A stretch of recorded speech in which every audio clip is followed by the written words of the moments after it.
दुनिया के राष्ट्रों से आह्वान किया था। सस्टेनेबल डेवलपमेंट गोल्स, शिक्षा को लेके, स्वास्थ्य, दुनिया के अंदर कृषि और जल संसाधन के मुद्दे को लेकर, एम्प्लॉयमेंट एंड स्किल डेवलपमेंट के साथ साथ पर्यावरण और वन संपदा की रक्षा करने के जिन 16 गोल्स को लेकर के यूएन ने दुनिया के देशों के सामने एक लक्ष्य रखा था, याद करना उसमें शिक्षा सबसे महत्वपूर्ण है। दुनिया के अंदर जब हम शिक्षा की बात करते हैं तो 2.5 अरब बच्चों के लिए, यानी 250 करोड़ से अधिक बच्चों के लिए क्वालिटी एजुकेशन के साथ साथ वे अपने बस्ते के बोझ से स्वयं ही डिप्रेस न हो, इसके बारे में भी हमें विचार करना चाहिए।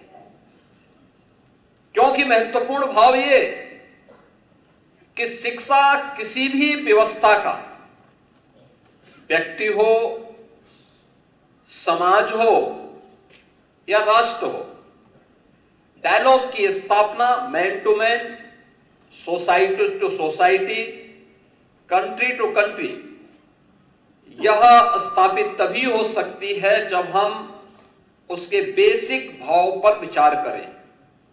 ये बेसिक भाव एजुकेशन के माध्यम से हम प्रत्येक बच्चे के मन में, प्रत्येक छात्र छात्रा के मन में पैदा कर सकते हैं।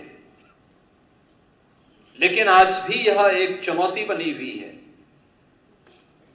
दुनिया में जहां अशांति है, जहां पे अराजकता है, जहां वर्चस्व को लेकर के एक दूसरे की संप्रभुता को हड़पने की होड़ हो, वहां पर एजुकेशन, वहां पर हेल्थ, वहां पे सस्टेनेबल डेवलपमेंट की बात अपने आप में एक बेमानी सी दिखती है। और उन स्थितियों में हम सबको इस बारे में विचार करना चाहिए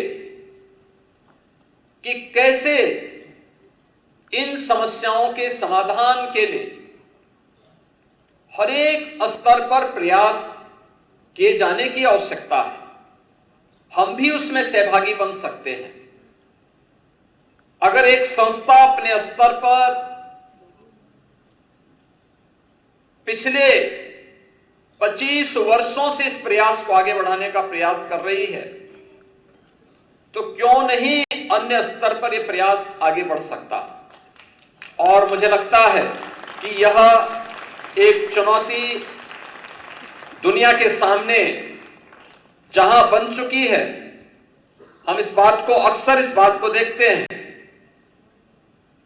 कि एक और हमारे सामने दुनिया के अंदर की प्रतिस्पर्धा एक चुनौती के रूप में है। वहीं हमारे सामने जलवायु परिवर्तन और उससे उत्पन्न होने वाले संकट भी एक नई चुनौती के रूप में है।